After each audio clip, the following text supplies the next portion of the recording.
이러므로 우리에게 구름같이 둘러싼 허다한 증인들이 있으니 모든 무거운 것과 엉뚱하게 쉬운 죄를 벗어버리고 인내로서 우리 앞에 강한 경주를 하며 믿음의 주요 또 온전하게 하시는 이인 예수를 바라보자. 그는 그 앞에 있는 기쁨을 위하여 십자가를 참으사 부끄러움을 개의치 아니하시더니 하나님 보좌 우편에 앉으셨느니라. 너희가 피곤하여 낙심하지 않기 위하여 주인들이 같이 자기에게 거역한 일을 참으신 일을 생각하라. 아멘. 오늘 보니까 꽃이 있네요. 너무 예쁜데 여기다 하면 참 좋을 텐데 좋아서 지어놨어요. 어느 분이 준비해 오셨는지 감사합니다. 아, 그러셨어요? 감사합니다. 오늘 말씀의 제목은 예수를 바라보자, 이런 제목으로 함께 히브리서 12장의 말씀을 중심으로 은혜를 나누려고 합니다. 계속해서 히브리서 11장에 보면서 믿음이 무엇인가, 믿음의 사람들은 어떻게 믿음 생활을 했는가 하는 것들을 우리가 살펴보았습니다. 이제 11장을 다 마치고 11장에 나오는 모든 믿음에 대한 말씀들을 다 마치고 12장으로 이어지면서 우리가 믿음 생활을 할 때에 무엇보다도 거기에 좋은 많은 위대한 인물들이 있지만 그러나 무엇보다도 예수님처럼 하면 좋겠다. 믿음의 본이 되신 예수님을 바라보라고 그렇게 말씀을 하고 있습니다. 우리가 믿음이 무엇인지 다시 한번 마음에 깊이 새기고 그 믿음 생활을 예수님 중심으로 잘 할 수 있는 그런 모두가 되어야 할 것입니다. 오늘 12장 1절의 말씀 보니까 이렇게 말씀하죠. 이러므로 우리에게 구름같이 둘러싼 허다한 증인들이 있으니 모든 무거운 것과 얽매이기 쉬운 죄를 벗어버리고 인내로서 우리 앞에 당한 경주를 하며 이렇게 말씀하고 있습니다. 여기 보니까 구름같이 둘러싼 허다한 증인들이 있으니 라고 말씀하고 있죠. 이 얘기는 어떤 얘기라는 거예요? 이러므로 라고 시작했는데 11장을 쭉 설명을 하고 10장에서 이러므로 11장의 내용을 전제하고 하는 얘기예요. 근데 그 허다한 증인들, 우리가 11장을 보면서 믿음의 사람들을 쭉 나열하고 그들의 믿음을 살펴봤는데 어떤 사람들이 기억나십니까? 아벨의 믿음은 하나님께 참된 예배를 드리는 믿음이었습니다. 아벨처럼 우리들도 일생을 주님께 참된 예배자로 살아갈 수 있기를 주님의 이름으로 축복합니다. 에녹의 믿음은 300년 동안 하나님과 동행하는 삶이었습니다. 날마다 주의 말씀을 묵상하고 그것을 새기고 그것을 실천하기 위해서 힘들지만 기도하면서 주님과 동행하기를 힘쓰는 삶이 진정한 믿음의 삶이다 라고 하는 것을 우리가 보았습니다. 노아는 훗날 일어날 일을 하나님의 경고하심을 받았을 때에 그런 일이 어디 있겠어, 지금 상황이 이렇게 좋은데 그렇게 흘려버리지 않고 그 말씀을 잘 새기고 마음에 새겨서 오랫동안 준비해서 방주를 예비한 그런 믿음이 있어요. 우리의 믿음은 오늘은 우리가 편안해도, 오늘은 우리가 그냥 살만 해도 미래에 우리 인생이 마감되는 그 순간에 앞으로 영원히 되어질 일을 기대하고 준비하고 예비할 수 있는 그러한 믿음이 되어야 하겠습니다. 지금 우리는 믿음 생활에서 지금도 성실하게 사는 것이 중요하지만 영원을 준비하는 그러한 믿음이 되어야 됩니다. 노아처럼 우리의 영혼을 책임질 수 있는 구원의 방주를 준비하는 그런 믿음이 될 수 있기를 바랍니다. 아브라함의 믿음은 어떤 믿음이었습니까? 아브라함은 하나님 말씀하시니까 말도 안 되는 말씀을 하시는 것 같은데, 이해가 되지 않는 것 같은데 하나님의 말씀을 믿을 수 있게 되었고 말씀을 따라서 믿었기 때문에 순종해서 따라갈 수 있는 그런 믿음이 되었죠. 오늘 우리의 믿음은요, 주여 믿습니다, 그것이 믿음이 아니라 하나님 말씀을 그대로 따라가는 믿음이에요. 요즘 우리가 신명기 28장을 아침마다 묵상하잖아요. 거기 보니까 복을 받으려면 하나님 말씀을 잘 듣고 그대로 지켜 행하면 나가도 복을 받고 들어가도 복을 받고 서금에서도 복을 받고 들에서도 복을 받고 앉아도 복을 받고 일어서도 복을 받고 모든 행하는 일에 하나님이 복을 주신다, 이렇게 말씀하고 있습니다. 그런데 반대로 하나님 말씀을 흘려버리고 하나님 말씀을 귀담아 듣지 않고 하나님 말씀을 듣고도 실천하지 않으면 한계가 돼요. 들어가도 나가도 뭘 받아요? 복이 아니라 저주를 받아요. 모든 하는 일이 잘 되는 게 아니라 잘 안 되게 되어 있고, 전쟁을 할 때마다 패하게 되어 있고, 그렇게 말씀을 하고 있습니다. 그러니까 아브라함의 믿음, 아브라함을 믿음의 조상이라고 하는 이유는 아브라함의 믿음이 우리가 본받아야 할 중요한 믿음이기 때문에 그래요.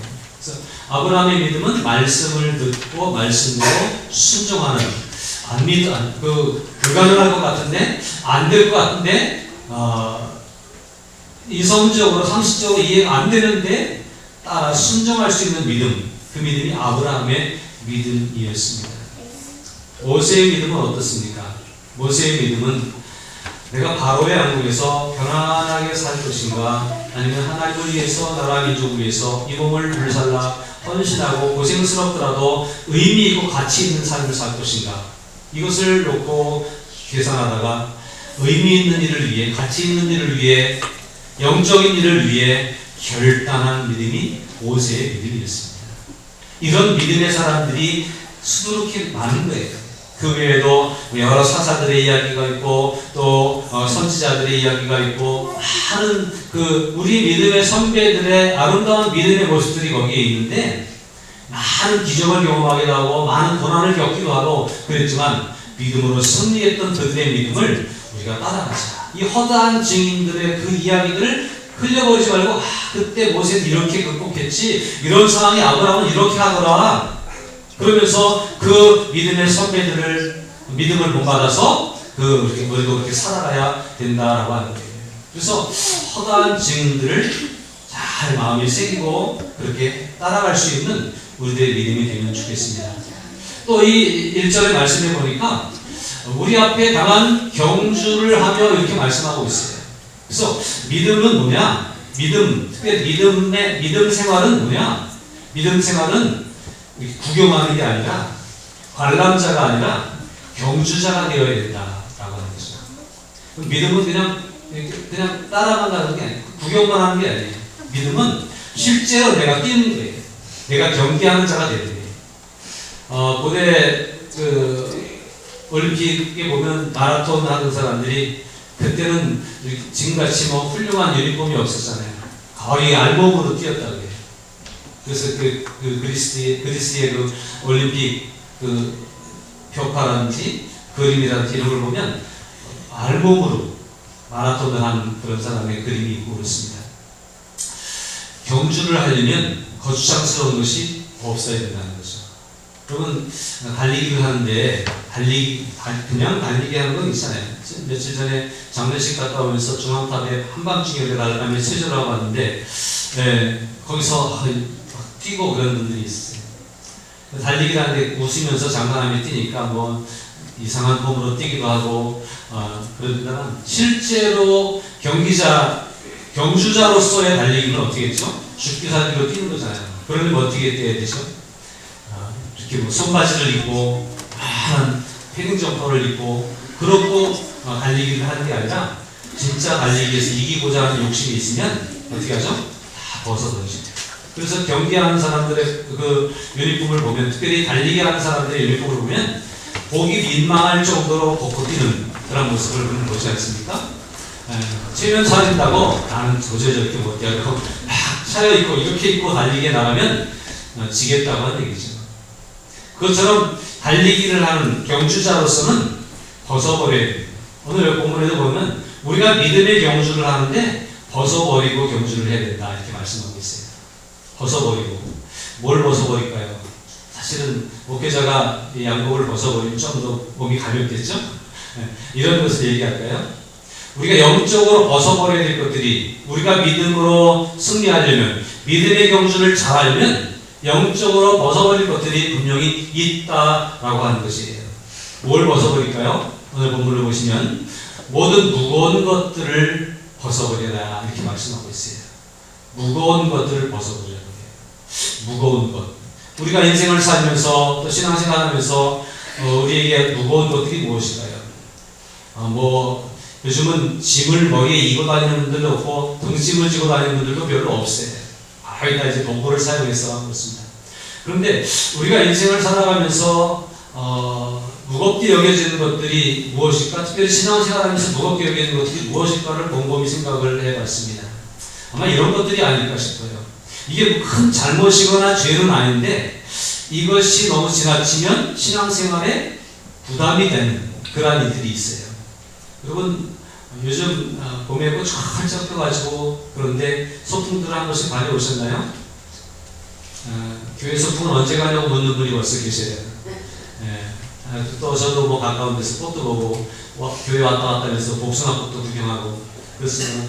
이럴 때 한 번씩 꽃 구경도 하고 바람도 쐬고 지난 월요일 날은 우리 80 넘으신 우리 성도님들과 함께 여주로 양평으로 꽃 구경 갔다 오고 그랬는데 참 좋습니다. 그게 우리의 생활에 활력이 되고 가서 한번 깎아내리고 웃고 그러면 뭔가 스트레스도 풀리고 재미있고 그래요. 그런 것들이 우리의 삶에 적당히 필요합니다. 그런데 너무 좋으면 적당히가 안 돼서 지난주에 갔다는데 이번 주에 또 가고 싶고 이번에 어디가 꽃이 좋다더라 이번에 어디가 단풍이 좋다더라 이번에 어디가 그렇게 풍경이 좋다더라 그래서 자꾸 그쪽으로 끌려가게 되면 신앙생활을 하는데 우리의 신앙생활을 무겁게 할 수 있다는 게 캠핑 좋아하는 분들은 캠핑에 빠지면요 그냥 퇴근이 언제 되나 밤에도 갔다 오는 분이 있어요. 낚시 좋아하는 분들도 마찬가지예요. 밤새 낚시하고 아침에 출근하더라도 또 가고 싶은 분이 있어요. 그런데 그 좋아하는 게 있으면 그 좋아하는 것 때문에 우리가 가야 될 신앙생활에 짐이 될 수 있다. 그런 얘기예요. 그럼 뭘 좋아하십니까?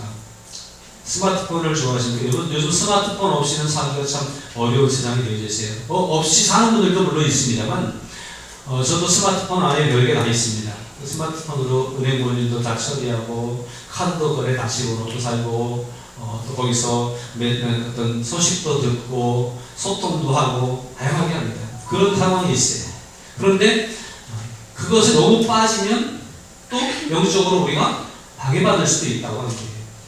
무엇인지 우리의 생활에 유익한 것이 있고 좋은 것이 있는데 그 유익하고 좋은 것이 지나치면 우리의 신앙에 무거운 짐이 될 수 있다라고 하는 것입니다. 돈도 마찬가지입니다. 돈이 있어야 세상 살기가 편하지 않습니까? 돈이 있어야 인생을 더 가볍게 남들보다 더 쉽게 살아갈 수 있지 않습니까?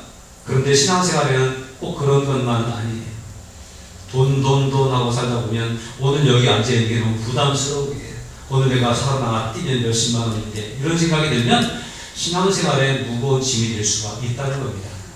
더 중요한 거, 더 귀한 것을 붙잡기 위해서 좀 덜 중요한 것들은 좀 내려놓아가면서 덜어나가면서 살아갈 수 있는 그런 우리들이 되어야 되겠습니다. 우리의 신앙의 경주를 위해서 우리의 삶의 무거운 것들을 내려놓을 수 있는 용기가 여러분 모두에게 있기를 주님의 이름으로 부탁을 드립니다. 그 다음에 또 뭐라 하냐면 얽매이기 쉬운 죄라고 그랬습니다. 무거운 짐 정도가 아니라 얽매이기 쉬운 죄, 여기서 죄라고 하는 표현을 하고 있어요. 죄는 좀 더 영적으로 무겁죠. 근데 이건 어떤 것일까요? 우리가 이거 한다고 꼭 죽거나 뭐 그런 건 아니라고 생각을 하는 부분들이 있어요. 또는 어쩌면 남이 모르게 내가 개인적으로 어떤 것들 습관이나 이런 것들을 끊어버리지 못해서 이런 것들이 우리가 신앙생활 하면서도 남아있는 것들이 있어요. 교회를 안 다니는 사람들에게는 해당이 되는 얘기는 아닙니다. 신앙의 경주를 잘하고 싶은 사람들은 얽매이기 쉬운 죄가 있으면 이게 우리 신앙의 발목을 잡는다고 하는데 어떤 것입니까? 어떤 그 대학생 청년이 전화가 왔어요. 제가 교회를 다니는데 학교에서 학교 생활하고 동아리 활동하고 학교에서 뭐 이렇게 친구들하고 어울리다 보면 꼭 이렇게 저녁 때 술자리를 가게 돼서 자꾸 권하니까 먹게 되는데 어떻게 하면 좋아요? 술 먹는다고 당장 하나님이 돌멩이로 탁 버리키진 않지만 그게 마음이 좀 부담이 되는데 그래서 노력해야 된다. 끊을 수 있으면 끊어라. 이렇게 말할 수밖에 없었죠. 지금 세상살이에서 여러분들 그렇지 않습니까? 대학생들만 청년들만 그렇습니까? 어른들도 마찬가지고 잔치집에 가면 또 오랜만에 친구들을 만나면 직장 동료들을 만나면 회식 자리에서 우리에게 이런 여러 가지 유혹들 신앙생활과 좀 다른 어떤 유혹들이 있지 않습니까? 이런 것들을 우리가 바라볼 때에 이런 것들을 잘 정리할 수 있으면 괜찮은데 이게 정리가 안 되면 어쩌다 한번 거기에 이렇게 걸렸다가 교회 오면 좀 스스로 부담이 됩니다. 스스로 자신이 없는 거예요. 그래서 신앙생활이 맨날 제자리 있는 거예요. 다 덜어버리고 다 덜어내고 그리고 주님께 올인해서 달려가야 손을 벗어버리고 달려가야 되는데 뭔가 이렇게 내가 그걸 다 내가 하나님한 어떤 잘못들 실수들 죄 지은 것들을 덮기 위해서 자꾸 우리는 가려지게 되고 용기가 없고 하나님 앞에 자신이 없어지는 그런 일들이 사실이 있지 않습니까? 이런 것들에서 결단할 수 있으면 좋겠다 그런 말씀을 드립니다. 우리의 과거의 모든 자랑거리들도 무거운 것이 될 수 있어요. 지금 그걸 자랑할 때가 아니에요. 지금은 앞을 보고 달려갈 때예요. 그리고 우리에게 어떤 발목 잡힐 만한 어떤 죄악들을 과감하게 내던지고 끊어버릴 수 있는 결단이 필요한데 그래야만 우리가 쉽게 달려갈 수 있다라고 하는 사실이 있습니다. 그러므로 이와 같이 허다한 증인들이 그렇게 살았던 것처럼 우리가 무거운 것과 얽매이기 쉬운 것들을 다 손을 벗어 던지고 주님께 올인해서 주님만 바라고 달려갈 수 있는 믿음의 경주자들이 될 수 있기를 주님의 이름으로 축복합니다. 2절은 이렇게 말씀하고 있습니다. 믿음의 주여 또 온전하게 하시는 이인 예수를 바라보자. 그는 그 앞에 있는 기쁨을 위하여 십자가를 참으사 부끄러움을 개의치 아니하시더니 하나님 보좌 우편에 앉으셨느니라. 예수님을 바라보자라고 말하면서 예수님을 어떻게 표현하고 있어요? 믿음의 주여 이렇게 얘기하고 있죠. 이 주라고 하는 표현, 주, 주인님, 주님 이런 표현이죠. 근데 여기에서 표현하고 있는 사용되어 있는 주라고 하는 용어는 아르케곤이라고 하는 말이에요. 헬라어로. 근데 이 주라고 하는 아르케곤의 의미는 두 가지 정도의 의미가 있는데 하나는 지배하다 그런 의미가 있대요. 지배하다. 주인이 지배하는 거 맞잖아요. 그러니까 믿음을 지배하시는 믿음의 주인 되시는 예수님이시구나 이렇게 바라볼 수 있죠. 근데 또 다른 의미가 이 아르케곤 안에 있는데 이 지배한다라고 하는 의미 말고 이런 의미가 있다고 그럽니다. 시작하다. 그래서 이 시작하다, 이 주라고 하는 의미가 믿음을 시작하신 분이다 이런 의미라고 하는 얘기죠. 그래서 선구자, 믿음의 선구자, 앞서가신 분, 믿음의 출발을, 믿음의 시작을 알리신 분 이렇게 말할 수도 있습니다. 예수님은 이런 분이라는 거예요. 믿음을 앞서가신 분, 믿음을 시작하신 분. 그 다음에 또 뭐라 그랬어요? 온전하게 하시는 이 이렇게 표현되어 있죠? 이 온전하게 하시다라고 하는 그 의미는 나는 텔레이오텐 이런 말인데 헬라어로 이 말의 의미는 완성자라고 하는 거예요.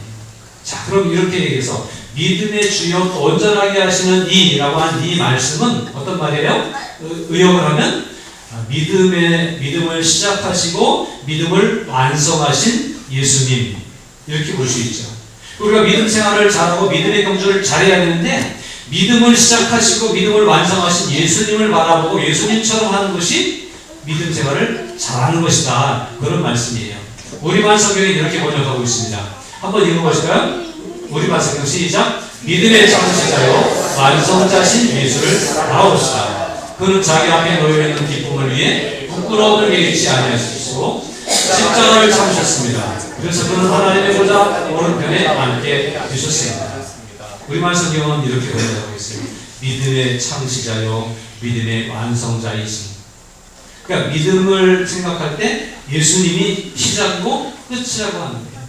이 예수님을 바라보라고 그렇게 말씀을 하고 있습니다. 예수님을 바라보시기를 부탁을 드립니다. 자, 예수님을 바라봐야 되는데 예수님은 지금 어떻게 바라봐야 되죠? 예수님 지금 어디 계시죠? 예수님은 지금 하나님 보좌 우편에 앉으셨습니다. 왜 저기 앉을 수 있었을까요? 믿음의 경주를 잘했기 때문에 저기 앉으십니다. 저와 여러분의 삶 가운데 믿음의 경주를 잘한 자들은 하나님 보좌의 우편에 앉게 되는 영광을 누리게 될 줄로 믿습니다.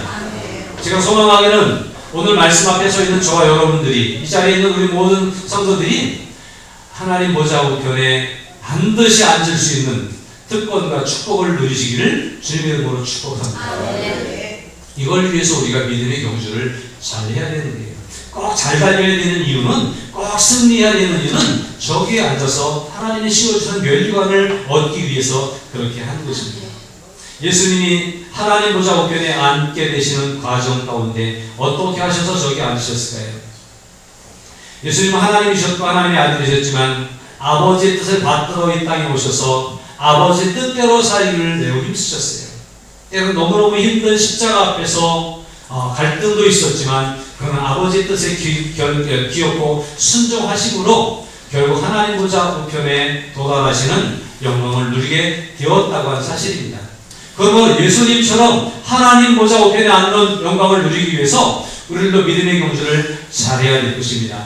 예수님은 이 믿음의 경주에 승리하기 위해서 어떻게 하셨죠? 그 앞에 있는 기쁨을 위해서 십자가를 참으셨고 부끄러움을 개치 아니하셨다고 하는 사실이에요. 사랑하는 여러분, 우리가 승리하려면 잘해야 됩니다. 잘 견뎌야 돼요. 십자가를 참을 수 있어야 돼요. 믿음 생활에는 십자가가 따릅니다. 앞에서 말씀드린 것처럼 거추장스럽지, 우리가 인생을 살아가는데 크게 거추장스럽지 않아. 이게 우리를 화려하게도 만들고 이것이 우리의 삶을 윤택하게도 하고 그런 좋은 것들이 있어요. 그러나 믿음의 경주를 위해서는 그것들을 버려야 되는 일들이 있어요. 이런 것들도 십자가일 수 있습니다. 십자가가 우리에게 감당해야 되는 상황이 벌어질 때마다 십자가를 견뎌내고 십자가를 참을 수 있는 그런 우리들이 되어야 할 것입니다. 부끄러운 일을 당할 수도 있고 어려운 일을 당할 수도 있어요. 초대교회 성도들은 예수 믿는 것 때문에 직장에서 쫓겨나야 되는 일들도 있었고 예수 믿는다고 하는 것들에 붙잡혀서 오고를 치르기도 하고 죽음을 당하는 일도 있었습니다. 그런데 그들이 그 죽음 앞에서도 부끄러워하지 않았어요. 왜냐하면 우리의 죽음은 부끄러운 일을 해서 당하는 죽음이 아니라 우리가 옳은 일을 가장 바른 일을 하기 때문에 당하는 고난이기 때문에 이거 부끄러운 일이 아니라 그리고 죽음 앞에서도 당당히 나아갈 수 있는 믿음을 보여줬습니다. 그들은 예수님처럼 하나님 보좌의 우편에 앉아 있을 줄로 저는 확신합니다. 사랑하는 여러분, 오늘 우리는 믿음의 경주를 잘해야 됩니다. 그러기 위해서 주님을 바라봐야 되는데 주님처럼만 하면 정말 잘하는 거예요. 주님은 어떻게 하셨다는 거예요? 오늘 현 시대에 너무 얽매이지 않았어요. 예수님의 목표는 저 앞에 있었어요. 어디에 있었어요? 십자가 너머에 있었습니다. 이 땅에서가 아니라 하나님의 나라에서 얻을 영광을 기대하며 살아가셨습니다. 이 땅을 살아간 우리 모든 성도들의 삶이 오늘 내가 편하려고 생활하기보다는 내 인생의 의미와 가치를 이 땅에 투자해서 좋은 결실을 많이 맺어놓으면 하나님이 기뻐하신다. 그런 마음으로 저 너머에서 인생의 저 끝자락에서 웃으며 기다리고 계실 주님을 바라보면서 오늘의 삶을 살아갈 수 있는 그런 우리들이 되어야 할 것입니다. 우리 학생들이 공부하기가 힘들고 피곤하고 지치고 그렇습니다. 그러나 오늘의 현실만을 바라보면 때려치고 싶은 마음이 굴뚝 같지만 이걸 잘 견뎌내면 좋은 결과가 분명히 있을 것입니다. 내가 열심히 하면 어떤 사람은 공부를 조금만 해도 성적이 쑥쑥 올라가는 사람이 하자 해도 아무것도 안 들어와. 이리 들어왔다 이리 나가. 그런 사람도 있어요. 그런데 우리가 성실하기만 하면 하나님이 보고 계시기 때문에 꼭 공부 성적으로서가 아니더라도 성공할 수 있는 비결들이 우리의 삶에는 나타나리라고 믿습니다. 왜냐하면 우리는 성실해야 되기 때문에 하나님이 보고 계시기 때문에 그렇습니다. 저 끝에서 우리 인생 저 너머에서 바라보고 계시는 주님, 그 주님을 바라보는 우리들을 주님도 바라보고 계시고 우리를 위해 좋은 길을 쭉 깔아놓으시고 예비해 놓으실 것이기 때문에 우리는 오늘 그 주님을 생각하면서 그 앞에 있는 기쁨을 위해서 성실하게 최선을 다하는 삶을 살아가면 그것이 남들이 볼 때 어떻다 치더라도 세상의 기준으로 볼 때 어떻다 치더라도 그 앞에 있는 기쁨을 위해서 나아갈 때 그것을 바라보고 기뻐하시고 흐뭇해 하실 주님의 눈에 합당하게 들어와서 하나님께서 주시는 축복을 받아 누릴 수 있게 될 줄로 믿습니다. 그러므로 믿음의 주여 온전하게 하시는 이 예수님을 잘 바라볼 수 있는 그런 우리들이 되어야 하겠습니다. 그래서 결국 승리해야 됩니다. 물론 우리가 인생을 살아가면서 이 험한 세상에서 바쁘고 분주하고 복잡한 세상 가면서 믿음을 지킨다고 하는 건 참 어렵습니다. 점점 교회에 대한 우리의 성도들의 삶에 대한 그리고 우리의 미래 다음 세대에 대한 걱정들이 막 가슴을 답답하게 할 때가 있습니다. 왜냐하면 그동안은 그래도 신앙생활이 그렇게 어렵지 않은데 앞으로 점점 더 어려워질 것이기 때문에 그렇습니다. 차별금지법 이런 것들이 우리의 신앙생활을 힘들게 하고 말 것입니다. 저는 우리가 막으려고 하고 애쓰고 노력해도 나가질 수 없다고 생각해요. 왜냐하면 시대의 흐름이 그렇게 가고 있기 때문에 그래요. 물론 저지하고 좀 늦출 수는 있겠죠. 결국은 넘어갈 것이고 결국은 그 압박과 거센 압력들이 우리에게 다가올 것입니다. 그런데 그것을 어쩌면 우리 세대는 그냥 견디고 힘들면서 미루고 고려시키면서 넘어갈 수 있을 건데 참 불쌍하고 아닌 것은 우리 학생들이, 우리 청년들이, 다음 세대들은 이걸 직격탄을 맞을 것이고 이것 때문에 너무너무 힘들고 어려울 것입니다. 그뿐입니까? 문화가 지금 어떻게 흘러가고 있습니까? 세상이 뭐가 뭔지 모르겠어요. 사람인지 짐승인지 알 수 없는 이상한 문화들이 형성되어져 가고 있고 사람에게 관심 가지는 것보다 동물에게 짐승에게 관심 가지는 것들이 더 문화인처럼 취급당하는 그런 시대를 우리가 살아가고 있지 않습니까? 이 속에서 고리타분한 성경책을 바라보면서 믿음을 지킨다고 하는 것은 참 힘들고 어려울 것입니다. 그러나 어렵더라도 지켜내야 되기 때문에 예수님을 바라보고 믿음을 가지고 극복해내야 된다고 하는 것입니다. 사랑하는 여러분, 3절에 보니까 그 시대의 성도들이 얼마나 힘들었는지에 대해서 표현하고 있습니다. 너희가 피곤하여 낙심하지 않기 위하여 라고 말합니다. 믿음을 지키는 게 너무나 피곤하고 힘든 일이었어요.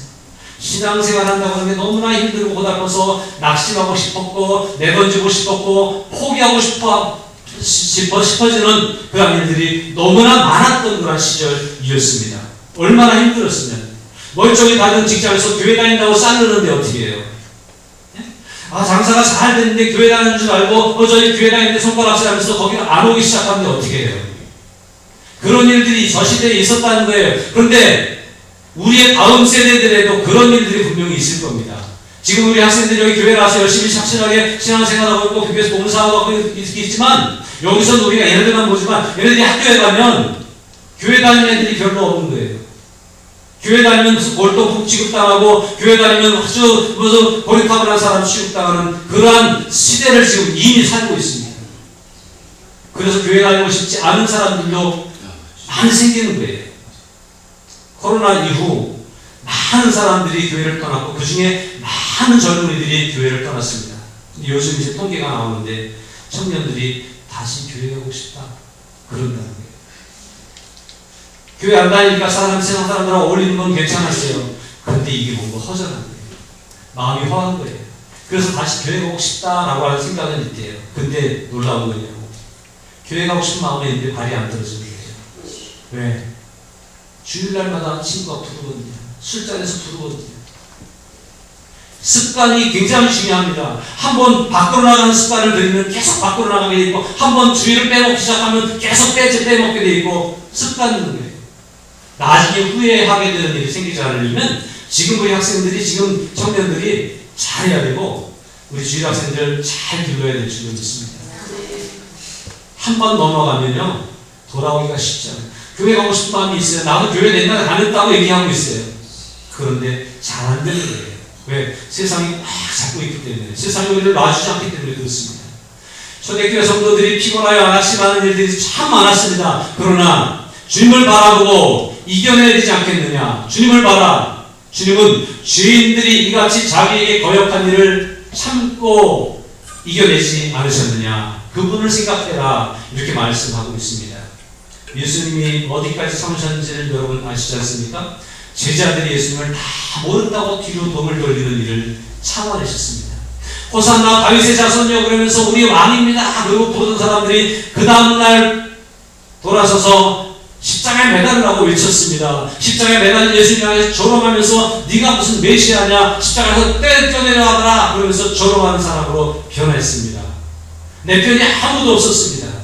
그런데 주님이 참으셨던 것은 참으셔야 구원을 완성할 수 있기 때문이었습니다. 오늘 우리들이 믿음을 가지고 견디고 참아내고 끝까지 완주해야 구원을 완성할 수 있습니다. 우리가 참고 견뎌야 우리 가정을 지킬 수 있고 우리가 믿음을 잘 지켜야 이 사회를 그래도 유지해 갈 수 있습니다. 그러기 위해서 우리는 주님을 바라봐야 될 것입니다. 주님이 참으셨던 것을 생각하면서 함께 참아갈 수 있기를 바랍니다. 십자가 위에서 우리가 피를 다 쏟으시면서 그렇게 고통당하시던 주님을 생각해보면서 주님은 그렇게까지 하셨는데 내가 당한 것 생각하면 아무것도 아니지 이러면서 주님을 바라보고 주님을 생각하면서 우리의 믿음 생활을 할 수 있기를 바랍니다. 예수 잘 믿고 부자가 됐다고 하는 사람들이 목표가 돼서는 안 됩니다. 예수 잘 믿고 출세했다고 하는 사람들이 목표가 되어서도 안 됩니다. 우리가 바라봐야 될 분은 오직 예수님이시고 우리가 마음속에 생각하고 이 머릿속에 두어야 될 분은 예수님이라고 하는 사실이에요. 그 예수님이 우리를 잘 살게 하시면 우리 잘 사는 거예요. 그 예수님이 우리에게 복을 주시면 우리는 복 받을 거예요. 근데 우리는 자꾸 주님은 생각도 안 하시는데 이렇게 하면 못 받겠지, 이렇게 하면 잘 되겠지, 그리고 자꾸 다른 곳에 우리의 시선을 뺏기는 거예요. 교회 다니면서도 예수 믿는다고 해서 우리의 시각이 자꾸 다른 데 유혹되고 미혹되는 일들이 많습니다.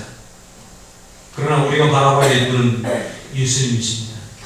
우리의 믿음의 대상은 오직 예수님이시고 우리가 따라가야 될 모범이 되시는 분은 오직 예수님밖에 없다고 하는 사실이에요. 사람은 잘하다가도 실수할 때도 있습니다. 그래서 성도들 중에 목사님 때문에 시험 들어서 교회 안 간다는 거예요. 평상시는 목사님이 인자하고 있는데 어느 한 부분에서 인간적인 실수가 나왔을 때 그것 때문에 99개 잘한 거는 잊어버리고 하나 실수한 것 때문에 시험 들어서 못 간다는 거예요. 그러니까 사람을 바라보지 마십시오. 저도 바라보지 마십시오. 저도 부담스럽습니다. 근데요, 예수님만 바라보시기 바랍니다. 예수님이 우리의 목표고 예수님을 따라가면 잘 될 수밖에 없습니다. 그러므로 예수님만 바라볼 수 있는 저와 여러분들이 되시기를 주님의 이름으로 축복합니다.